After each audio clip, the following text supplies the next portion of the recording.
ये है आपका अगला क्वेश्चन। कहा गया है if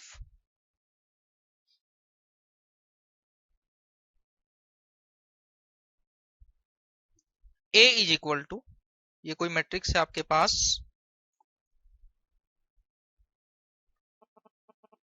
A is equal to 1 1 1 A B C A square B square C square which is false. ये आपको ध्यान रखना है, आपको फॉल्स ऑप्शन बताना है जो फॉल्स है। पहला option, rank of A is equal to 1 if A is equal to B is equal to C is equal to 1। B दिया गया है ऑप्शन आपको रैंक 2 होगी if A is equal to B but B is not equal to C, C is equal to 1। उसके बाद सी है rank 3 होगी अगर ये कंडीशन है, और डी है रैंक ऑलवेज 3। तो चेक करते हैं हम ऑप्शन बाय ऑप्शन। सबसे पहले हम फर्स्ट ऑप्शन से चेक करते हैं, if A B C is equal to 1। देखिए हम फर्स्ट ऑप्शन चेक करते हैं, 1 1 1 सब 1 1 हो गए, एबीसी 1 1 1 1 1 1 1 1। यहां तक बात समझ में आई। अब देखिए आप इसमें क्या कर सकते हैं सॉल्यूशन, क्या कहां तक आप इसको सोल्व कर सकते हैं। देखिए ये आपकी R1, ये R2, ये R3। क्या करेंगे आप, जो आपकी R2 और R3 है इनमें से आप सब्ट्रैक्ट कर देंगे R1 को, तो आपको क्या मिलेगा। देखिए 1 1 1 और आपने R1 को इन दोनों में से सब्ट्रैक्ट कर दिया, 0 0 0 0 0 0। आपके पास क्या बचा, केवल एक रो बच गई, और ये रो आपकी क्या है, लीनियरली इंडिपेंडेंट रो। और मैंने आपको बताया था कि लीनियरली इंडिपेंडेंट रो या लीनियरली इंडिपेंडेंट कॉलम जितनी होंगी उतनी ही आपकी रैंक होगी। तो यहाँ पे आपकी LIR कितनी है, 1, तो रैंक क्या होगी इसकी 1, और 1 ही इन्होंने दे रखी, यानी कि ये बात सही है। लेकिन हमको क्या बताना है, जो गलत बात है। इसके बाद अगर कंडीशन ये है, हम बी ऑप्शन चेक करते हैं। देखिए 1 1 1 ये तो आपका है ही। इसके बाद कहा गया है आपसे if A is equal to B but B is not equal to C is equal to 1। मतलब क्या हुआ इस बात का कि आप जो आपका ए है वो आपका इज इक्वल टू 1 होगा, और जो आपका सी है वो भी इज इक्वल टू 1 ही होगा, बट जो आपका बी है वो इज इक्वल टू नॉट सी, मतलब बी और सी इक्वल नहीं है। और जब हम कह चुके हैं कि सी 1 है तो इसका मतलब क्या हुआ कि बी 1 नहीं हो सकता, तो आप बी को एज इट इज रखेंगे ऐसे। देखिए आ रही है बात समझ में। इसके बाद इसको आगे सोल्व करते हैं। देखिए ये कॉलम है और ये आपका एक कॉलम है। आप क्या कर रहे हैं, आप C3 में से C1 को सब्ट्रैक्ट कर रहे हैं, तो ये क्या बचा आपका यहाँ 1 1 1, और ये आपका 1 बी बी स्क्वायर, और आपने सब्ट्रैक्ट किया तो ये क्या बच गया 0 0 और ये 0। अब आप देख सकते हैं कि इसमें आप क्या सोल्व कर सकते हैं। अब इससे ज्यादा ये सोल्व नहीं हो सकता रैंक के पर्पज से। तो आपके पास यहाँ कितनी कॉलम बची, एक तो ये और एक आपका ये, तो number of linearly independent column कितने आपके 2, तो रैंक आपकी क्या हो गई यहाँ पे 2, यानी ए बी ऑप्शन आपका सही। लेकिन बताना क्या है आपको, जो गलत ऑप्शन है, जो फॉल्स ऑप्शन है। इसके बाद रैंक 3 होगी अगर ए बी सी कोई भी इक्वल ना हो, कोई भी कोई भी इक्वल ना हो आपके 1 के। क्या कहा गया है कि A is not equal to B, B is not equal to C, but C is equal to 1। तो हम यहाँ पे ऑप्शन में रखेंगे। देखिए कैसे, हम सी ऑप्शन चेक कर रहे हैं। यहाँ पे देखिए ये आपका A 1 सॉरी 1, और ये यहाँ पे A, और ये यहाँ पे A स्क्वायर। इसके बाद ये यहाँ पे 1, यहाँ पे B, और यहाँ पे ये B स्क्वायर। इसके बाद C क्या है आपका 1, तो ये 1 1, और ये आपका 1।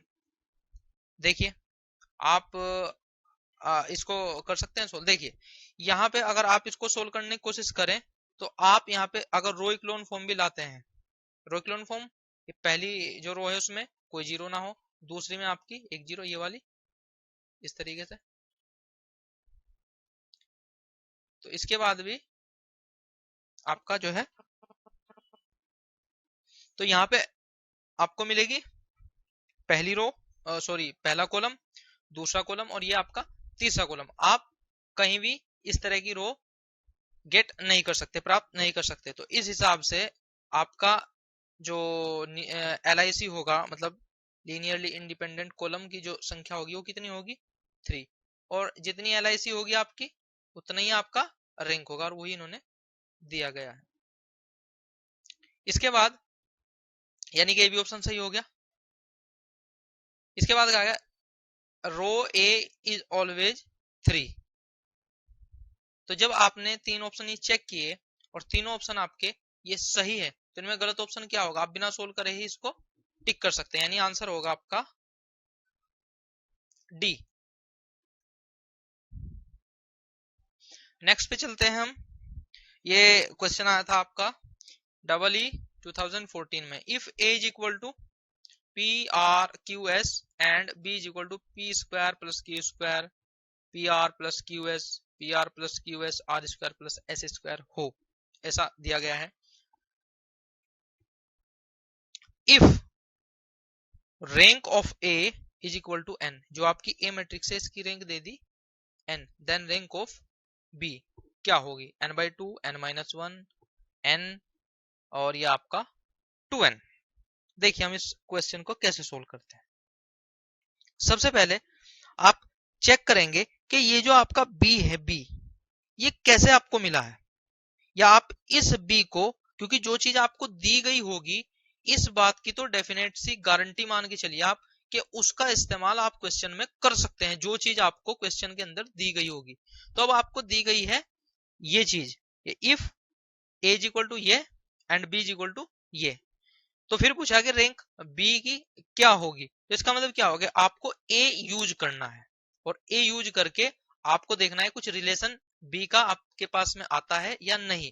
तो वही देखिए हम कैसे करते हैं। देखिए अगर आप ध्यान दें, जो आपका B है, B इज इक्वल टू, अगर आप ये करें A इंटू A ट्रांसपोज, तो देखिए आपको क्या मिलेगा, P Q R S।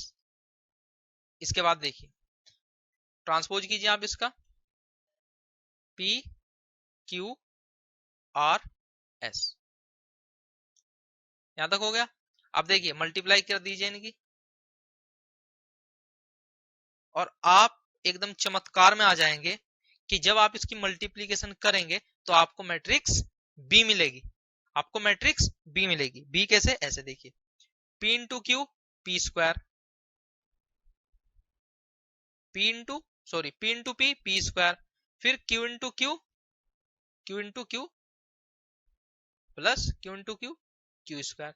फिर ऐसे आप जब मल्टीप्लाई करेंगे तो आपको ये मैट्रिक्स कुछ इस तरह मिल जाएगी, और यहां से PR QS R स्क्वायर और ये आपका S स्क्वायर।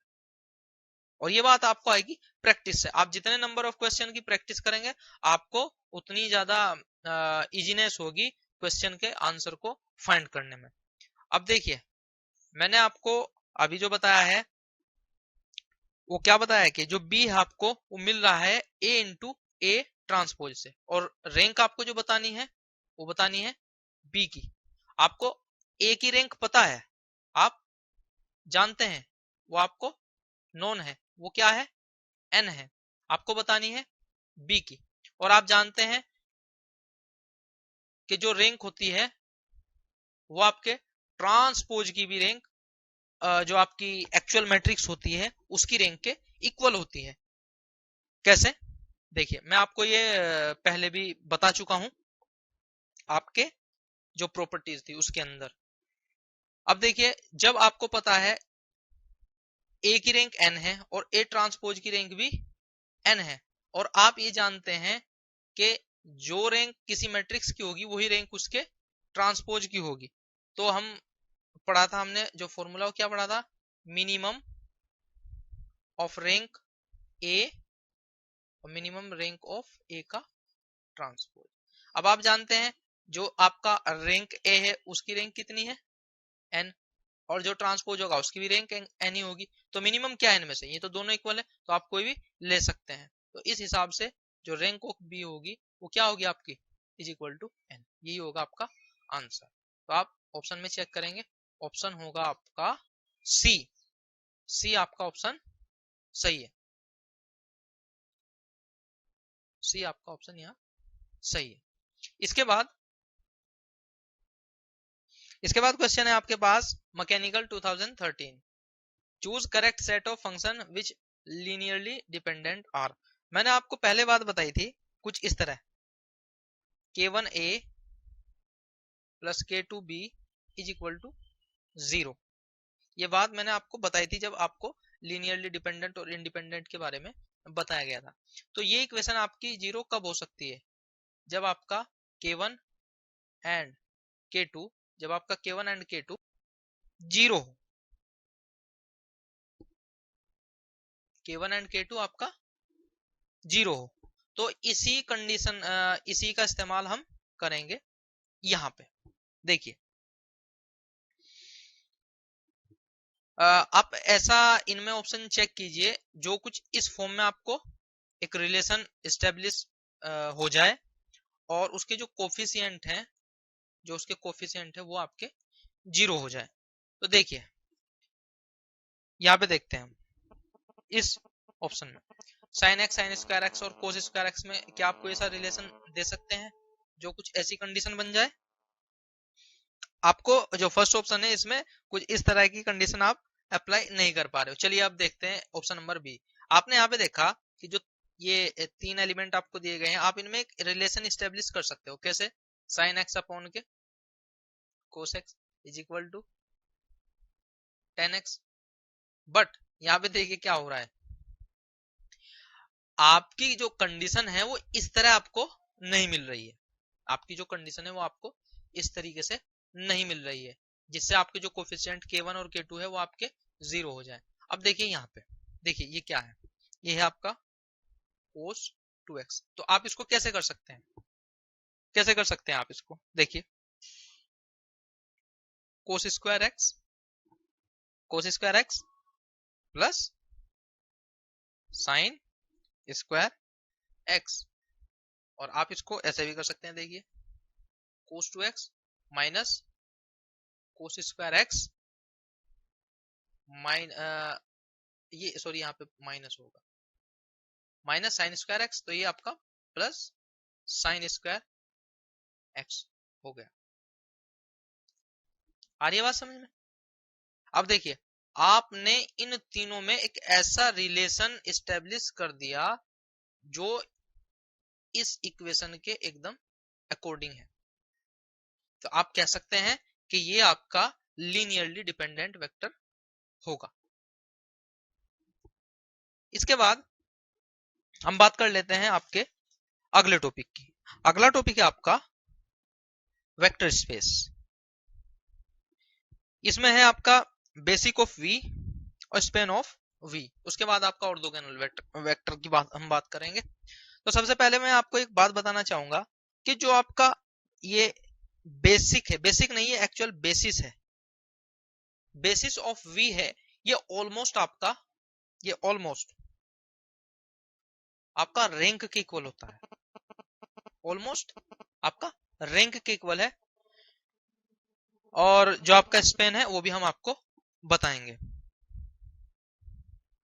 इसके बाद हम ले लेते हैं इनकी जो डेफिनेशन है उसको। डेफिनेशन क्या होगी, बेसिस ऑफ वी, डेफिनेशन हम ले लेते हैं। डेफिनेशन होगी इसकी, the maximum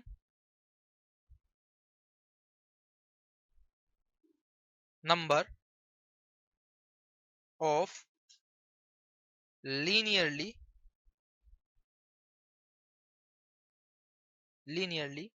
independent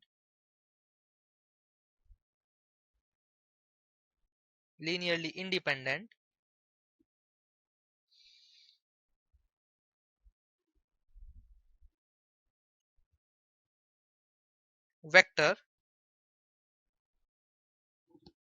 or vector that are possible in a vector space V is known as basis of V। एक बार रिपीट कर देता हूं मैं। The maximum number of linearly independent vectors that are possible in vector space V is known as basis of V। अब हमने जो rank में पढ़ा था वो क्या था, वहां पे लीनियरली इंडिपेंडेंट रो और कॉलम, वो आपकी रैंक होती है। यहाँ पे क्या है, the maximum linearly independent vector जो होंगे वही आपका बेसिस ऑफ वी होगा। तो ऑलमोस्ट ये रैंक के इक्वल है, रैंक के जैसा होता है।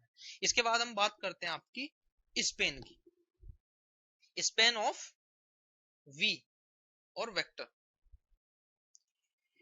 इसमें कहा गया है, यहां से कर देते हैं हम, set of all possible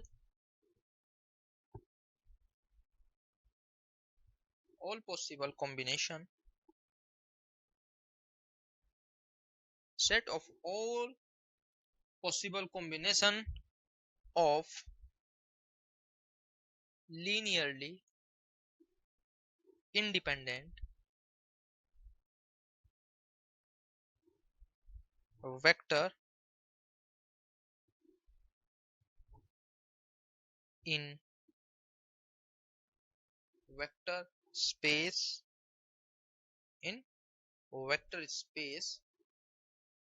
V is span of the vector space V। एक बार रिपीट कर देता हूं मैं इसको, set of all possible combination of linearly independent vector in vector space V is span of the vector space V। कैसे देखते हैं, एक एग्जांपल से हम इसको, एग्जांपल है आपके सामने। आपको कोई दो वेक्टर दिए गए हैं, वो वेक्टर कुछ इस तरह हैं, 1 2 3, और ये आपका 3 -4, और ये आपका। अगर आप इनको देखें तो ये आपस में इंडिपेंडेंट है। इंडिपेंडेंट मतलब ये एक दूसरे को निर्भर नहीं करते, मतलब एक दूसरे में आप इनमें कोई रिलेशन एस्टेब्लिश नहीं कर सकते। लेकिन अगर आप इनको ऐड कर देंगे, अगर आप इनको ऐड कर देते हैं तो देखिए क्या होता है, आपको मिलता है 4 -2 5। ये भी आपको एक वेक्टर मिल गया। लेकिन ये क्या है, ये डिपेंडेंट वेक्टर है। किनका, क्योंकि इन दोनों के रिलेशन से आपको मिला है ये वेक्टर, ये पहला वेक्टर, ये दूसरा वेक्टर, ये दोनों वेक्टर आपके इंडिपेंडेंट थे। लेकिन जब आपने इनको ऐड किया, ये क्या हो गया, एक डिपेंडेंट वेक्टर हो गया इन दो पे। तो यहां पे क्या हुआ कि ये एक आपका कॉम्बिनेशन हो गया, जैसे हमने स्पेन में कहा है। आप एक कॉम्बिनेशन और बना सकते हैं। कैसे, देखिए, अगर आप इनको सबट्रैक्ट कर दें, अगर आप इनको सबट्रैक्ट कर दें, देखिए क्या होगा। आप क्या कर रहे हैं, 1 को इस 2 में से सबट्रैक्ट कर दें, तो देखिए क्या आएगा आपके पास, 3 - 1 2, -4 - 2 -6, 2 - 3 -1।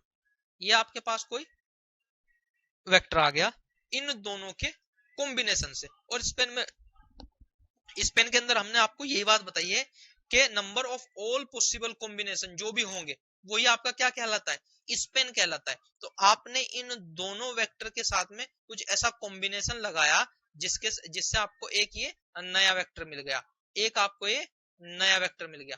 तो जितने भी आपके पॉसिबल कॉम्बिनेशन है वही आपका स्पेन ऑफ वी कहलाता है। इसके बाद बात करते हैं आपकी ऑर्थोगोनल वेक्टर की।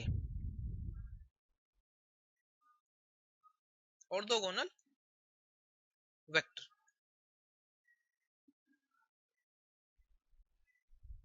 जो ऑर्थोगोनल वेक्टर होता है वो आपका लीनियरली इंडिपेंडेंट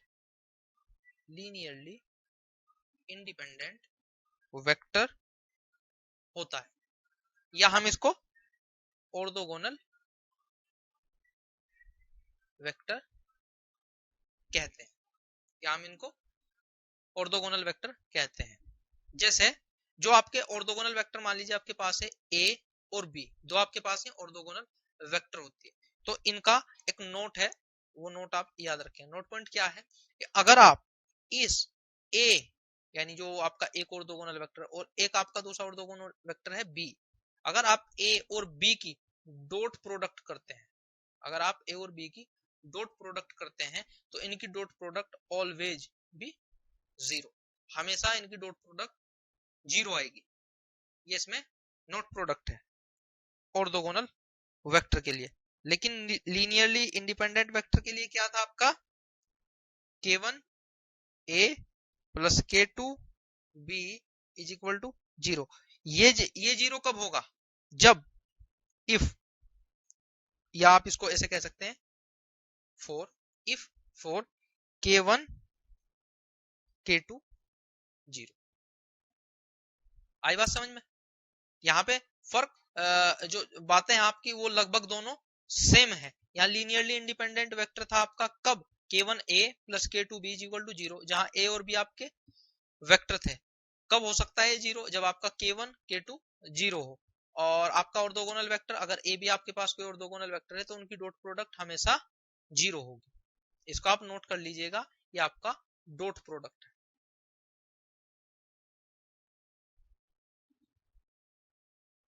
अब लेते हैं हम एक क्वेश्चन जो आपका EE 2006 में आता। ये लिंक्ड क्वेश्चन था, जो 3 वेक्टर इसके पास हैं। 3 वेक्टर आपको दिए गए हैं, एक p है माइनस 10 -1 3 का ट्रांसपोज। ये थोड़ा मतलब छोटा लिखा, मैं इसको थोड़ा बड़ा कर देता हूं, ट्रांसपोज। फिर आपको q दिया गया है -2 -5 9, इसका भी ट्रांसपोज है। फिर आपको r दिया गया है 2 -7 12, ये भी ट्रांसपोज है। इसके बाद क्वेश्चन है आपका, क्वेश्चन आपको दिया गया है 1, लिंक्ड क्वेश्चन का क्वेश्चन नंबर 1 है आपका, an orthogonal set of linear having set of vector, ये हैविंग लीनियरली, ये सेट ये होगा आपका an orthogonal set of linearly vector, यहाँ पे linearly vector having a span p q r is। अब वही स्पेन क्या था आपका, स्पेन था आपका कि आप ऐसा कॉम्बिनेशन, मैक्सिमम पॉसिबल कॉम्बिनेशन जो आपको वेक्टर दिए गए हैं उन वेक्टर में कोई रिलेशन को स्टेबल या एस्टेब्लिश कर दे। तो जो आपको ये दिए गए हैं, आप इन तीनों की मदद से इन ऑप्शन में ऐसा कौन सा ऑप्शन है जो आप रिलेशन एस्टेब्लिश कर सकते हैं। तो आइए देखते हैं कैसे। कि अगर फर्स्ट ऑप्शन से चेक करते हैं, देखिए फर्स्ट ऑप्शन से चेक करते हैं। फर्स्ट ऑप्शन आपका क्या है, ए क्या है आपका, ए ऑप्शन है आपका ये -6 -3 और 6, -6 -3 और ये आपका 6, और इसमें दूसरा है आपका 4 -2 3, 4 -2 3।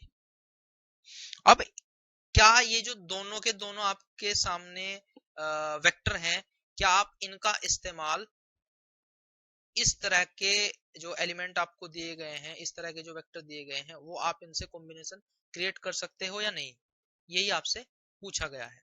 तो देखिए चेक करते हैं कैसे।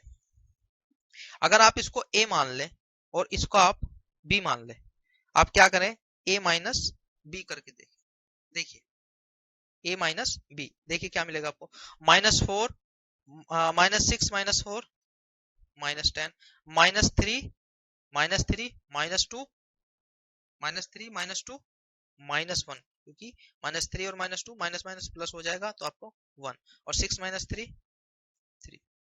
आप मैच करेंगे कि क्या आपने इन दो की मदद से कोई एक कॉम्बिनेशन तैयार कर लिया जो आपको क्वेश्चन में दिया गया था। तो आपने देखा -10 1 3, कौन सा, देखिए जो P है आपका -10 -1 और 3, -10 -1 और 3, ये आपने कॉम्बिनेशन इससे मिलान कर लिया है। अब देखिए आपके पास दूसरा ऑप्शन है -2 -5 और -9।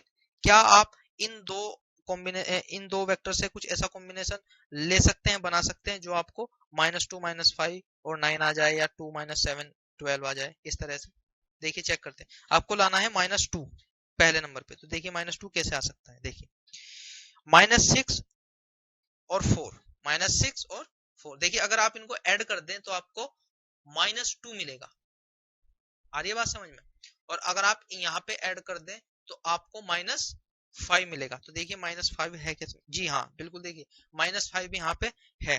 और अगर आप इसको 6 + 3 कर दे तो आपको 9 भी मिल जाएगा। तो दूसरा कॉम्बिनेशन आपका क्या होगा कि अगर आप a + b कर दें, इसको आपने a मान रखा है और इसको आपने b मान रखा है, तो क्या होगा, देखिए -6 और 4 -2 -3 और -2 आप ऐड कर रहे हैं तो -5, सॉरी ये 10 हो जाएगा, हाँ -2 -6 + 4 -2 -3 -2 -5 और 6 + 3 9। आपके दो जो कॉम्बिनेशन है वो आपके आ गए। अब देखिए लास्ट कॉम्बिनेशन है आपके पास 2 -7 और 12। आप कैसे ला सकते हैं इन दो ऑप्शन से इस जगह 2, देखिए आपको ये लाना है 2 -7 और 12, कैसे ला सकते हैं, देखिए कैसे आ सकता है, 2 कीजिए, लगाइए दिमाग, यहाँ पे 2 आना है, 2 इन दो की मदद से। नहीं आई बात समझ में? चलो मैं बता दे रहा हूं, देखिए -6 आपका है, अगर आप इस 4 में 2 से मल्टीप्लाई कर दे तो क्या आएगा यहाँ पे 8, और ये क्या होता है -8, और ऐड कर देंगे आपको -6 + 8, क्या मिलेगा आपको 2। तो पॉसिबल कॉम्बिनेशन क्या होगा आपका a + 2b, तो कीजिए a + 2b। a है आपका -6 -3 और ये 6, और 2b क्या हो जाएगा आपका 8 -4, ये आपका 6, और आपको रिलेशन क्या करना है a + 2b। देखिए क्या आएगा, -6 + 8 2 -3 और -4 -7 ऐड कर रहे हैं आप, और 6 + 6 12। तो देखिए इन दोनों से आपने पॉसिबल कॉम्बिनेशन कितने ले लिए हैं, a - b, a + b, a + 2b। तो ये आपका क्या हो गया, स्पेन हो गया, जैसा मैंने आपको अभी पिछली बात बताई थी। तो इस हिसाब से आपका जो आंसर होगा वो क्या होना चाहिए, आंसर नंबर ए। आप बाकी को भी चेक कर सकते हैं अपनी प्रैक्टिस के लिए कि कैसे आप कॉम्बिनेशन बना के ये प्राप्त कर सकते हैं, कैसे आप इनको गेट कर सकते हैं। इसके बाद सेकंड क्वेश्चन था, इसी लिंक जो आपका लिंक टू क्वेश्चन है, इसी का सेकंड क्वेश्चन है, the following vector is linearly dependent upon the solution to the previous problem. क्या कहा गया है आपसे कि जो आपका प्रीवियस आपका जो सॉल्यूशन आया है उस सॉल्यूशन के हिसाब से कौन सा वेक्टर आपका लीनियरली डिपेंडेंट होगा। लीनियरली डिपेंडेंट मतलब बता दे रहा हूं मैं आपको, इंडिपेंडेंट क्या था कि अगर आपके पास कोई रो इस तरीके से हो 1 2 3, तो आप कब इनको लीनियरली इंडिपेंडेंट कह रहे थे? जब आप इन तीनों के अंदर कोई भी रिलेशन एस्टेब्लिश नहीं कर पा रहे थे, या आप रो इक्लोन फॉर्म बनाने के बाद आपकी कुछ ऐसी फॉर्म बन रही थी, यानी कोई भी आपकी एक पर्टिकुलर रो जीरो नहीं हो रही थी, उस कंडीशन में आप कहते थे कि ये आपकी तीनों की तीनों लीनियरली इंडिपेंडेंट रो हैं। लेकिन अगर इनमें से कोई भी आपकी एक जीरो हो जाए, जैसे ये आपकी जीरो हो जाए, तो उस कंडीशन में आप क्या कहते थे कि केवल हमारे पास दो ही लीनियरली इंडिपेंडेंट रो हैं। तो अब यहां पे हमने जो बात अधिकतर पढ़ी है वो पढ़ी है सारी की सारी लीनियरली इंडिपेंडेंट रो और कॉलम के बारे में, लेकिन यहाँ पे आपसे जो बात पूछी गई है वो है लीनियरली डिपेंडेंट वेक्टर के बारे में। तो लीनियरली डिपेंडेंट वेक्टर क्या होता है कि अगर आपके पास कोई मैट्रिक्स है ए और हम कहते हैं कि ये लीनियरली डिपेंडेंट है, इसका मतलब क्या होगा कि इसका जो मैट्रिक्स है वो क्या होना चाहिए? जीरो होना चाहिए, तभी आप कह सकते हैं कि ये जो मैट्रिक्स है वो लीनियरली डिपेंडेंट मैट्रिक्स है। तो अब आप चेक करेंगे कि जो आपको पिछले क्वेश्चन का आंसर मिले थे उस आंसर को लीजिए आप। क्या था आपका आंसर? -6 -3 और 6, और सेकंड था आपका 4 -2 3। ये आपके आंसर आया था पिछले क्वेश्चन का। अब आप इस आंसर का इस्तेमाल करेंगे इस क्वेश्चन के लिए, तो आप चेक करेंगे कि कौन सा कॉम्बिनेशन प्रीवियस आंसर के साथ रखने पे आपको डिटरमिनेंट जीरो देता है। तो सबसे पहले हम चेक करेंगे, फर्स्ट ऑप्शन को ही चेक कर लेते हैं हम। देखिए फर्स्ट ऑप्शन क्या है आपका? 8 9 3। ये आपका 8 9 3, रखिए इसको। 6 -3 6, 4 -2 3, 8 9 3।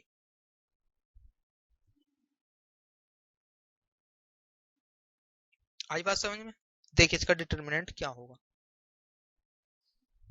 देखिए माइनस प्लस और माइनस, तो माइनस पहले फिर -6 फिर ब्रैकेट। देखिए ये डिलीट करेंगे आप माइंड में अपने, इस एलिमेंट के कोरिस्पोंडिंग कॉलम और इस एलिमेंट के कोरिस्पोंडिंग रो को आपने डिलीट कर लिया। इसके बाद -2 × 3 -6, फिर -9 × 3 27। इसके बाद यहां से कर लेते हैं, चलिए +4 डिलीट कीजिए, -3 × 3 -9, फिर -6 × 9 9 × 6 54। इसके बाद -8 है आपका। देखिए डिलीट कीजिए, कॉलम डिलीट और रो डिलीट, बचा क्या आपका? -3 × 3 -9। इसके बाद 6 × -2 माइनस, और 6 × -2 6 × -2 -12। सोल्व करेंगे, देखिए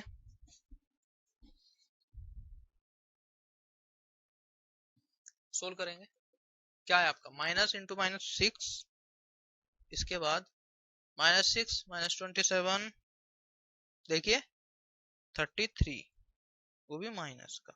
इसके बाद +4 है, ये देखिए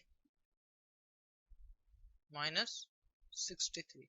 इसके बाद देखिए -8 है, -9 माइनस माइनस प्लस, तो ये क्या होगा यहाँ पे? -9 + 12 प्लस के 3, और आप जब इसको सोल्व करेंगे तो आपका आंसर आएगा 0। आपका आंसर आएगा 0। तो आप कह सकते हैं कि ये जो कॉम्बिनेशन है ये कॉम्बिनेशन आपका लीनियरली डिपेंडेंट है। ये आपका कॉम्बिनेशन लीनियरली डिपेंडेंट है। तो इस हिसाब से आपका जो ऑप्शन नंबर ए है वही आपका राइट ऑप्शन हो जाएगा। बाकी प्रैक्टिस के लिए आप बी को भी रख के देख सकते हैं, सी को भी रख के देख सकते हैं और डी को भी रख के देख सकते हैं। आपको किसी भी ऑप्शन में जीरो नहीं मिलेगा। प्रैक्टिस के लिए आप रख के देख सकते हैं। इसके बाद